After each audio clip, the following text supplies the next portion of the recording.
Tu viens tout juste de créer ta micro-entreprise. Félicitations, c'est déjà la première étape. Après, il y en a d'autres et c'est l'objectif de cette vidéo.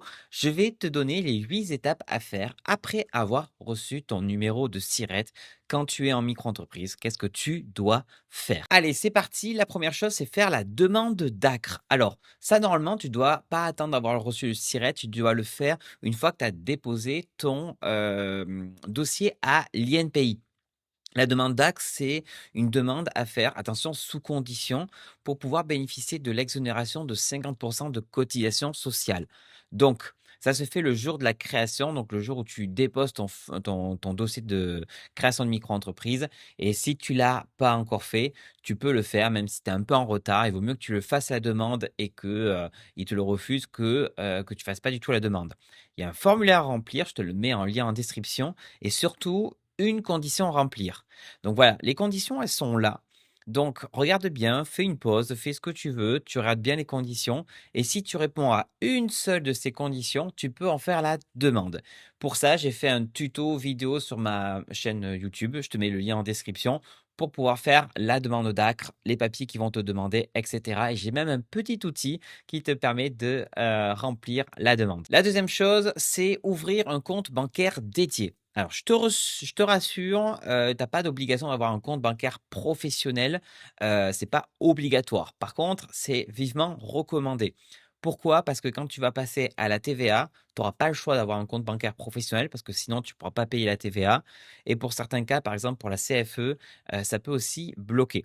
Donc en plus, il en existe des gratuits, je vais t'en parler juste après, mais il va te falloir un compte bancaire dédié.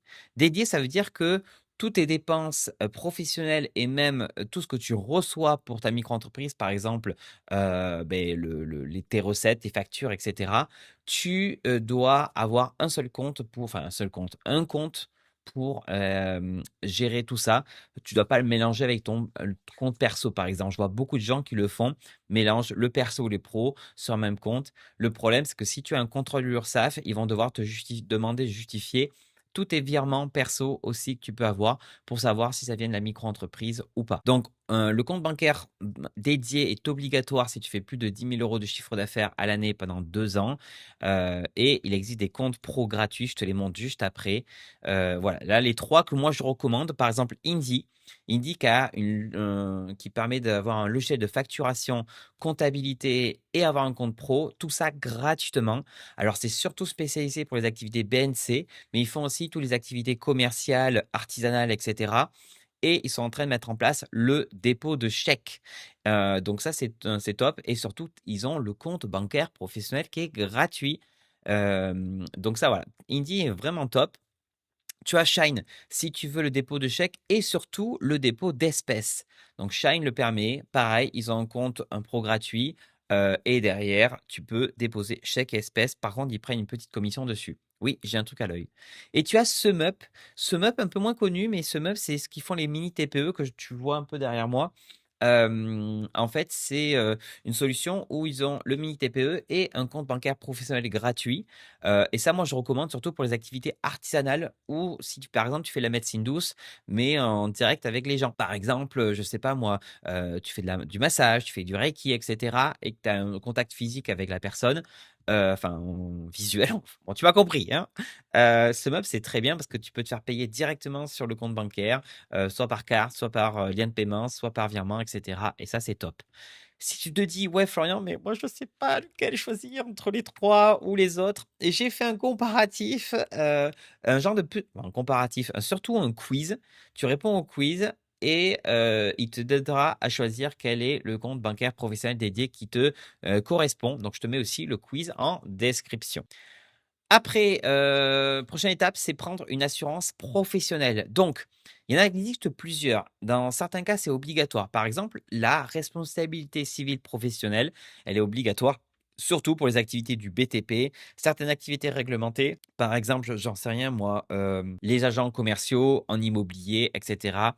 Donc, elle est là pour prendre en charge les dégâts corporels, matériels et immatériels. En gros, si par le biais de ton activité, tu peux causer un dommage à ton client, que ça soit physique, que ça soit, financier, que ça soit, psychologique, et cetera, ça le prend en compte. Ça va dédommager ton client.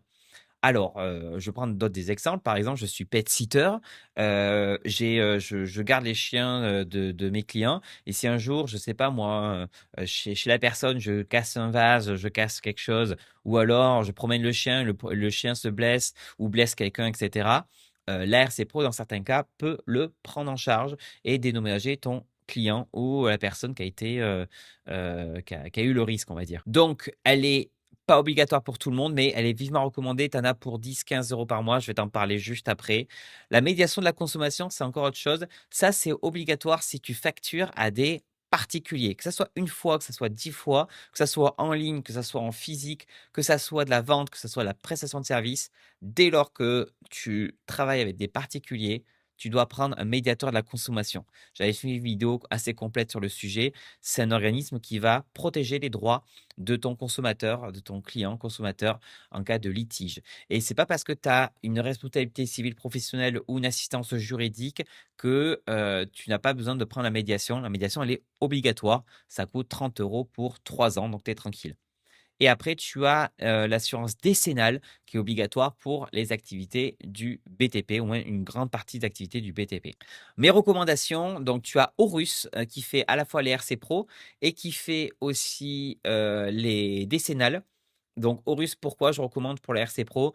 Sans engagement, 0 € de franchise et avec mon lien en plus en description, tu as, je pense c'est 10 de remise, ce qui revient à peu près à 14 € par mois, des fois 13 € par mois, sans engagement, ta RC Pro. Donc ça, c'est top. Je te mets le lien en description et tu as Cover, où là, tu peux prendre, tu as plein de choix d'assurance dessus. Tu peux faire des comparatifs. Je te mets aussi le lien en description et la médiation de la consommation, je te mets le lien en description. Tu connais la rengaine. Et prochaine obligation, c'est faire des factures. Alors, évite les factures Canva, les factures Excel, et cetera. Oui, ça peut être joli, oui, c'est gratuit et tout, mais le côté gratuit, il en existe aujourd'hui des outils gratuits pour faire ta facturation, mais c'est surtout qu'arrive la facturation électronique. Donc entre septembre 2026 et septembre 2027, il y a vraiment cette obligation de facturation électronique, soit en réception ou en émission. Bref, je te la fais courte. Des simples petites factures PDF, Excel, ça ne marchera pas. Ça sera obligatoire de passer par une plateforme qui va, en gros, coder les factures d'une certaine façon. Et pour ça, tu as Indy et Abi. Indy, c'est le top si tu veux un outil de facturation ultra simple, sans prise de tête, et surtout avec un compte bancaire professionnel gratuit. Voilà, si tu démarres, tu te dis: «Je fais que quelques factures dans le mois, et je veux pas me prendre trop la tête», Indy, parce que tu as la facturation, tu as le compte bancaire et dans certains cas, si tu payes la version payante, ça en a besoin, tu as la partie, déclaration URSSAF. Ils vont te faire la déclaration URSSAF, les déclarations de TVA. Tu as aussi Abi, qui a aussi un forfait gratuit et après, si tu payes la version payante, tu as la partie gestion de stock, la partie déclaration de TVA, et c'est aussi spécialisé pour les activités services à la personne. Maintenant, tu vas te dire: «OK Florian, encore une fois, lequel je choisis par rapport à mon activité?» Eh bien, encore une fois, je t'ai fait un comparatif, un quiz. Florian, c'est pas un comparatif, c'est un quiz. Un quiz où tu réponds à 2-3 questions et en fonction, ça va te recommander le logiciel de facturation qui, selon moi, le plus adéquat à ta situation. Je te mets le lien en description de ce mini quiz. Bon, c'est bien, on a fait notre facture, on a notre compte pro pour encaisser des sous, on a fait une facture, ben, il va falloir maintenant créer un compte URSSAF. Alors, le compte URSSAF, si je te le mets à ce moment-là, c'est parce qu'il faut le faire un mois après la création du SIRET. Si tu viens à la réception du SIRET, si tu viens de recevoir ton numéro de SIRET, et que tu essaies de créer ton compte URSSAF, ça va pas marcher. En fait, il leur faut un peu de temps pour récupérer tes données, et cetera et préparer ton compte. Donc c'est pour ça que je dis toujours attendre un mois et c'est pas grave pour les déclarations de chiffre d'affaires parce que tu as 90 jours pour faire les premières déclarations de chiffre d'affaires. Donc la création du compte se fait sur auto-entrepreneur.ursaf.fr et j'ai fait un tuto, sur YouTube qui explique comment créer ton compte URSSAF. Donc par exemple, si tu as créé ta micro-entreprise, je sais pas moi, le 10 février et beh, du coup, attends d'être le 10 mars, pour faire, la création de ton compte URSSAF ou fin mars, fin mars, peu importe. Je mets le tuto, de la création du compte URSSAF en description. En description, tout est en description. Bon, tu as créé ton compte URSSAF, il te manque une chose, c'est créer le compte pro des impôts. Alors pourquoi le compte pro? Le compte particulier que tu es déjà censé avoir, c'est pour la partie impôts. Impôts perso, mais aussi les impôts de ta micro-entreprise. Alors que le compte pro impôts.gouv.fr, ça servira pour la CFE, la cotisation foncière des entreprises, la payer pour plus tard, et pour plus tard la TVA. Tu vas me dire, mais si c'est pour plus tard, j'ai pas besoin de le faire. Je te vois venir. Il faut quand même que tu le fasses parce que c'est ici que tu as déposé ta déclaration initiale de CFE qu'on va voir juste après. Tu auras besoin de ton espace professionnel des impôts.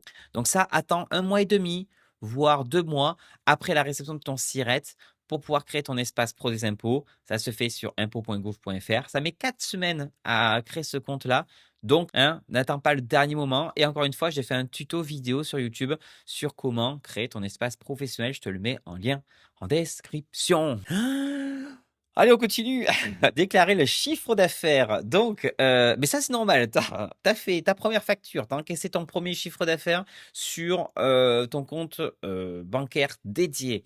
Tu as créé ton compte URSSAF. Maintenant, il va falloir dire à l'URSSAF, coucou, j'ai déclaré du chiffre d'affaires et j'aimerais bien payer mes cotisations. Alors, le chiffre d'affaires se déclare le mois suivant la création. Donc, tu as créé, par exemple, tu as mis en date de début d'activité février. C'est à partir de mars que tu vas pouvoir faire ta déclaration parce que ça concernera février. Tu as 90 jours pour faire tes premières déclarations de chiffre d'affaires. Donc, c'est pas grave si tu tardes un petit peu. Ça se fait sur auto-entrepreneur.ursaf.fr. Et encore une fois, tu suis mon tuto, tu l'as compris, pour pouvoir faire ta déclaration. Attention de ne pas te tromper, tu déclares le chiffre d'affaires que tu as encaissé le mois dernier. Par exemple, tu as créé en février, c'est en mars que tu déclares le chiffre d'affaires encaissé en février. Donc voilà, suis le tuto iFlow, voilà, pour t'aider à faire la déclaration de chiffre d'affaires. Et dernière, ne t'inquiète pas, c'est la dernière chose, faire la déclaration initiale de CFE. Donc ça, c'est quoi? C'est une déclaration à faire en novembre 2026. Donc tu es tranquille jusqu'à novembre 2026. Il faudra que tu la déposes sur impôts.gouv.fr, l'espace professionnel. Et c'est une déclaration qui te permet de préparer le montant de la CFE, cotisation foncière des entreprises, que tu es exonéré la première année, mais que les autres années, il y a des chances que tu aies à la payer. Et il faut remplir ce formulaire, que tu sois exonéré ou pas, il faut remplir ce formulaire et l'envoyer au service des impôts des entreprises avant le 1er janvier 2027. Donc, dans ton cas, pareil, tu suis le tuto vidéo sur YouTube, tu l'auras compris. Bon à savoir, je fais que te le marteler. Je te mets plein de liens en description. Je vais essayer de faire une jolie déco en description pour que tu puisses y retrouver. La plupart des liens sont affiliés, c'est-à-dire que je touche une commission si tu passes par ces liens. Pas tous, mais la plupart. Donc voilà, j'ai pas été payé pour faire cette vidéo. Donc ça, c'est la partie transparence. Et moi, ça me permet de continuer à faire des vidéos gratos. Donc voilà, si tu as aimé les quiz et tout, dis-le moi en commentaire, ça serait bien. Et donc les quiz, Florian, ce sont des quiz, pas des comparatifs. Pourquoi j'ai mis comparatifs? Ces quiz sont en description directement pour pouvoir voir quel est le meilleur logiciel de facturation pour toi ou le meilleur compte bancaire. Voilà, j'espère que cette vidéo t'aura plu, que tu auras un peu rigolé parce que c'est le but aussi de dédramatiser un peu toutes ces notions. Et voilà, des vidéos comme ça, je vais en faire d'autres. Et si tu es resté à la fin, j'ai une petite surprise pour toi. Si tu n'as pas encore créé ta micro-entreprise et que là, tu te poses la question, les différentes étapes, ou alors tu viens tout juste de la créer, peu importe, tu as un accès sur un espace Notion, même tu n'es pas obligé d'avoir Notion pour pouvoir y avoir accès, qui s'appelle Je me lance en micro-entreprise, où là, je t'explique toutes les démarches que je viens de faire, mais avec un peu plus d'explications. Par exemple, tu vas ouvrir mon compte bancaire avec différentes options qui te sont proposées, soit avec une banque. Il y a directement le quiz dessus, un conseil que je vais te donner aussi moi personnellement et un article pour aller plus loin. Et en fait, tu as toutes les différentes étapes directement sur cet espace en ligne. Et tu as une petite checklist à la fin, quelques bonus. Tout ça, je te mets un lien en description. C'est le premier lien que tu vas voir là dans la description pour pouvoir accéder à cet espace. Je me lance en micro-entreprise. Je te dis à très bientôt. Salut. Bisous.